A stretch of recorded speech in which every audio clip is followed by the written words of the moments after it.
जय हिंद बच्चों, स्वागत है ज्ञान की डिजिटल दुनिया एमएसएफ इंस्टीट्यूट में, जहां हम क्लास 9th के मोस्ट आईएमपी जो ग्रामर के क्वेश्चंस हैं हम उनका रिवीजन कर रहे हैं।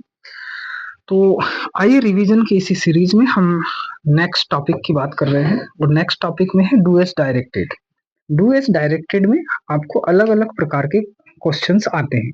जैसे जैसे यहाँ पर एग्जांपल है रीअरेंज द जंबल वर्ड्स, है ना। आप देख सकते हैं कि ये जो रीअरेंज वाले जो क्वेश्चंस हैं ये आपको पूछे जाएंगे।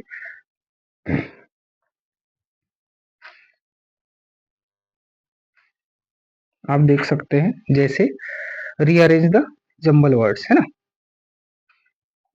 तो रीअरेंज करना है इनको। दूसरा क्वेश्चन है change the tense. Tense change के क्वेश्चन आएंगे और भी अलग अलग प्रकार के क्वेश्चंस आते हैं। तो देखिए हम सबसे पहला क्वेश्चन देख रहे हैं इसमें।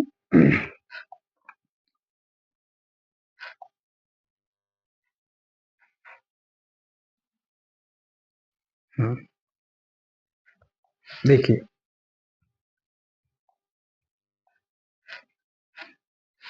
ठीक, rearrange the jumble words into A meaningful sentence, मतलब इन्हें रीअरेंज करके क्या बनाना है, मीनिंगफुल सेंटेंस बनाना है। क्वेश्चन नंबर 1 देखेंगे। क्वेश्चन नंबर 1 पे है,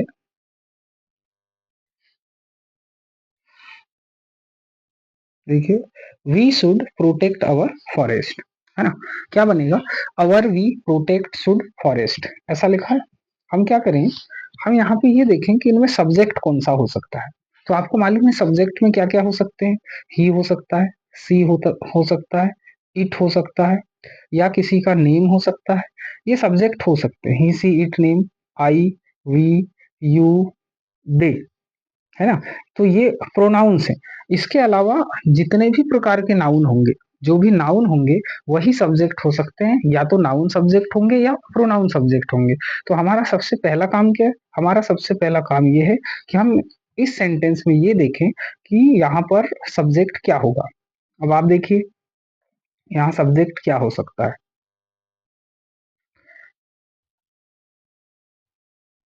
ये जो फर्स्ट क्वेश्चन है, इस फर्स्ट क्वेश्चन में हमारा सब्जेक्ट क्या होगा, तो यहाँ पे होगा हमारा सब्जेक्ट वी। क्या होगा यहाँ पर, वी, है ना। अलग ही लिखते हैं इसको। क्या होगा, वी। वी के बाद में हम देखेंगे, वी के बाद में कोई ना कोई हेल्पिंग वर्ब हमें यूज करना पड़ेगा। तो हेल्पिंग वर्ब यहाँ पे हमें एक ही दिखाई दे रहा है, शुड। तो हमारा आंसर क्या हो जाएगा, we should protect our forest. Protect, we should protect our forest. Okay, तो ये आपका पहला क्वेश्चन का आंसर इस तरीके से बनाना है। सेकंड क्वेश्चन देखिए, क्वेश्चन नंबर 2। क्वेश्चन नंबर 2, है ना। Question number 2, your pen can give me you. तो यहाँ क्वेश्चन मार्क लगा हुआ है। क्वेश्चन मार्क लगा, इसका मतलब हमें हेल्पिंग वर्ब को पहले लिखना होता है। आपको मालूम है इंट्रोगेटिव सेंटेंस में जब हम इंट्रोगेटिव सेंटेंस बनाएंगे, तो इंट्रोगेटिव सेंटेंस के लिए हम क्या करते हैं, हम सबसे पहले हेल्पिंग वर्ब को लिखते हैं। सबसे पहले क्या लिखते हैं, हेल्पिंग वर्ब, फिर उसके बाद में सब्जेक्ट, फिर उसके बाद में मेन वर्ब, फिर उसके बाद में ऑब्जेक्ट। ये स्ट्रक्चर होता है और लास्ट में हम लिखते हैं क्वेश्चन मार्क। ये स्ट्रक्चर रहेगा किसका, ये रहेगा किसी भी इंटरोगेटिव सेंटेंस का। ओके, तो यहाँ पर देखिए, हम यहाँ पर जो हेल्पिंग वर्ब है वो हेल्पिंग वर्ब क्या यूज हो रहा है यहाँ पर, कैन। तो हम सबसे पहले क्या लिखेंगे इसमें, कैन। कैन के बाद में क्या लिखेंगे, कैन के बाद में लिखेंगे हम सब्जेक्ट। सब्जेक्ट क्या होगा, यू, कैन यू। अब कैन यू हो गया, इसके बाद में हम मेन वर्ब लिखेंगे। मेन वर्ब क्या है, गिव है, तो गिव के साथ मी भी है। हम क्या लिखेंगे, गिव मी, और लास्ट में क्या बच गया, योर पे। Can you give me your पे, ठीक। ये इसका राइट आंसर हो जाएगा। नेक्स्ट क्वेश्चन देखें। अगला क्वेश्चन क्या है, देखिए, on camel hedge hump it's a big back, है ना। तो क्या बनेगा, यहाँ पर देखिए, यहाँ पर क्या है, केमल। केमल क्या बनेगा, केमल बनेगा अपना सब्जेक्ट, ठीक। केमल के बाद में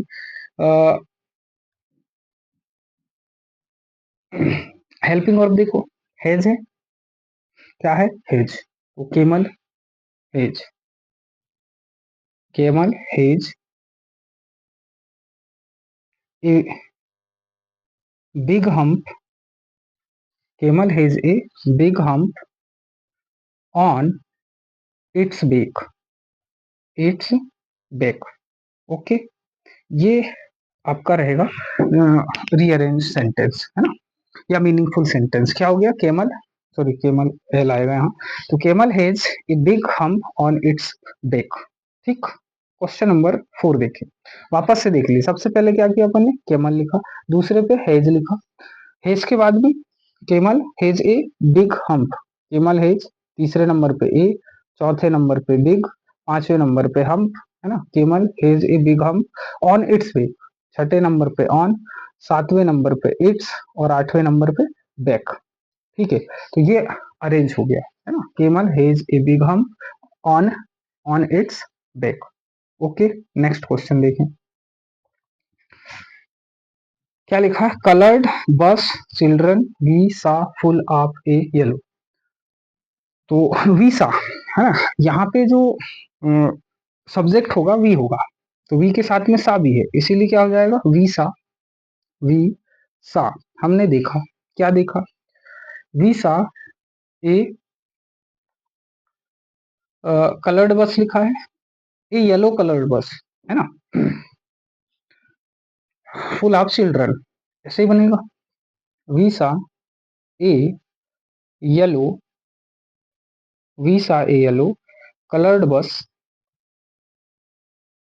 we saw a yellow coloured bus, we saw a yellow coloured बस, है ना। सबसे पहले वी सा पहले नंबर पे, अब क्या देखा, दूसरे नंबर पे येलो, तीसरे नंबर पे कलर्ड बस, ठीक, चौथे नंबर पे फुल ऑफ और पांचवें नंबर पे चिल्ड्रन, ये ऑब्जेक्ट बन जाएगा, है ना, बस full of children, full of children.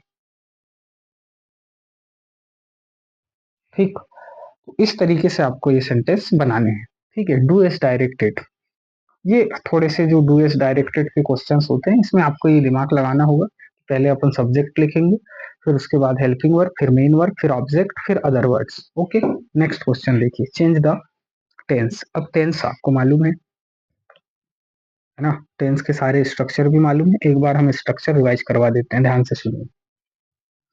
सबसे पहली बात हम करेंगे प्रेजेंट सिंपल टेंस। क्या होता है इसका स्ट्रक्चर, इसका स्ट्रक्चर होता है सब्जेक्ट प्लस वर्ब की फर्स्ट फॉर्म, इसमें एस ई एस जोड़ देते हैं अकॉर्डिंग टू सेंटेंस, या आई एस जोड़ देते हैं प्लस ऑब्जेक्ट। ये हो गया आपका present simple tense. Present continuous tense का क्या रहेगा, तो हमने कहा सब्जेक्ट होगा, इसके बाद में इज एम आर होगा, इसके बाद में वर्ब की आईएनजी फॉर्म होगी, बाकी ऑब्जेक्ट होगा, अदर वर्ड होगा। ठीक है, प्रेजेंट परफेक्ट टेंस में क्या होगा, तो हमने कहा सब्जेक्ट होगा, इसके बाद में या तो हेज होगा या है होगा, उसके बाद में वर्ब की थर्ड फॉर्म होगी। अब आपको मालूम है वर्ब की थर्ड फॉर्म के बाद में ऑब्जेक्ट होता है, उसके बाद अदर वर्ड्स होते हैं। प्रेजेंट परफेक्ट कंटिन्यूस का क्या होता है, तो आपको मालूम है इसमें सब्जेक्ट होता है, हेज हेव के साथ में बीन होता है, हेज हेव, उसके साथ में क्या होगा, बीन होगा, इसके साथ में क्या लगेगा, इसके साथ में वर्ब की आईएनजी फॉर्म होगी, इसके साथ में ऑब्जेक्ट होगा, इसके साथ में अदर वर्ड होंगे, इसके साथ में सिंस पार होगा, उसके साथ में या तो सिंस का यूज करेंगे या फॉर का यूज करेंगे, और लास्ट में हम टाइम लिखेंगे। ठीक है, तो ये सारा रिवाइज हो गया। अब आ जाओ चेंज द टेंस पे, है ना, क्या लिखा है देखिए, पहला क्वेश्चन, सी हेल्प्ड हिम, है ना, सी हेल्प्ड हिम, सी हेल्प्ड हिम। अब यहाँ देखिए सी हेल्प्ड हिम का क्या मतलब है, ये पास्ट सिंपल का स्ट्रक्चर बन रहा है, तो हम यहाँ पे जब भी चेंज करने बोलेगा तो हमको वो याद रखना, प्रेजेंट सिंपल। अब प्रेजेंट सिंपल में यहाँ पे सी लिखा है, तो सी सब्जेक्ट हो गया, सब्जेक्ट के बाद में हम वर्ब की फर्स्ट फॉर्म में एस ई एस लगा देते हैं, या आई एस लगा देते हैं अकॉर्डिंग टू वर्ब। तो यहाँ हेल्प है, तो हेल्प में क्या लग जाएगा, एस लग जाएगा, सिंपल, समझ में आई। क्या होगा इसका आंसर, इसका आंसर हो जाएगा she helps him, she helps him, समझ गए। नेक्स्ट क्वेश्चन देखिए, Mohan is making tea, past continuous में बदलना, तो कुछ भी नहीं करना, मोहन की जगह वाज इसकी जगह वाज लिखना, बस बाकी सेम रहेगा, तो क्या हो जाएगा, 6 का answer Mohan was making tea, Mohan was making tea.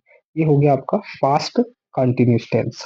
ठीक है, प्रेजेंट सिंपल में क्या किया आपने, हेल्प, यहाँ पे ईडी को हटा के एस लगाया, यहाँ वाज को हटा के इज को हटा के वाज लिखा, बस ये हो गया past continuous tense.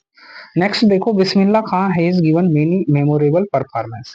Past perfect tense में बदलना एकदम सिंपल होता है। पास्ट परफेक्ट टेंस भी क्या करते हैं, उसमें हेड प्लस वर्ब की थर्ड फॉर्म लिखते हैं, है ना। पास्ट परफेक्ट का जो स्ट्रक्चर होगा, क्या होगा, क्या बदलना होता है, हेड प्लस वर्ब की थर्ड फॉर्म। यहाँ पर देखो क्या लिखा हुआ है ना, यहाँ पर जो लिखा हुआ है बिस्मिल्लाह खां हेज गिवन, कुछ नहीं करना, इस हेज को हटाना है और हेड लिखना, बस बात ही खत्म हो जाएगी। Bismillah Khan had given many memorable performance. ठीक है, अब इसको लिखकर दिखा देते हैं, देख लीजिए। बिस्मिल्लाह खां, बिस्मिल्लाह खां, हेज की जगह हो जाएगा head, given, head given many memorable, है ना, बाकी तो सेम ही रहेगा, आपको मालूम है, परफॉर्मेंस, परफॉर्मेंस। ठीक है, तो ये हो गया। क्वेश्चन नंबर 8 देखिए, क्या कह रहा है question number 8। She took good care of her health, इसको बदलना प्रेजेंट परफेक्ट कंटिन्यूस टेंस में। तो प्रेजेंट परफेक्ट कंटिन्यूस अभी थोड़ी देर पहले हमने बताए थे, क्या करना पड़ता है, यहाँ जैसे हेज है, हेव है, इसके साथ में हम क्या लगाएंगे, बीन लगाएंगे, फिर वर्ब की आईएनजी फॉर्म लगाएंगे। प्रेजेंट है तो हेज हेव यूज होगा, अब सी है तो क्या होगा, सी के साथ में हेज लगेगा, सी हेज। फिर टुक है ना, तो बीन भी लगेगा, क्योंकि परफेक्ट कंटिन्यूस बोला। ही हैज बीन, टुक का आईएनजी फॉर्म बताओ, तो taking he has been taking good care of her health. ठीक है, तो क्या हो जाएगा, he has been taking care of her health. ये हो गया प्रेजेंट परफेक्ट कंटिन्यूस टेंस, है ना, इसमें टाइम नहीं है तो अपन टाइम नहीं लिखेंगे, जैसा क्वेश्चन बोले वैसा लिखना है।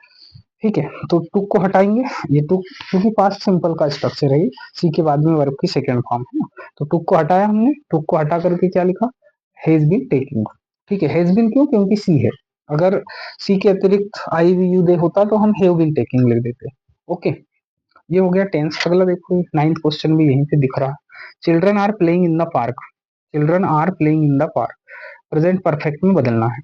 तो देखो क्या होगा, आंसर भी लिखा ही हुआ, क्या है, children have played, children have played. अब आपको मालूम है हैव प्लस वर्ब की थर्ड फॉर्म का यूज करते हैं इसके लिए, परफेक्ट प्रेजेंट परफेक्ट बनाने के लिए हैव प्लस वर्ब की थर्ड फॉर्म, बस बाकी तो सेम ही रहेगा, इन the park, in the park. ये हो गया प्रेजेंट परफेक्ट टेंस। ठीक है, तो ये थे अपने डूएस डायरेक्टेड का कुछ क्वेश्चंस, आगे हम और क्वेश्चंस नेक्स्ट वीडियो में डिस्कस करेंगे, अभी के लिए इतना बहुत है।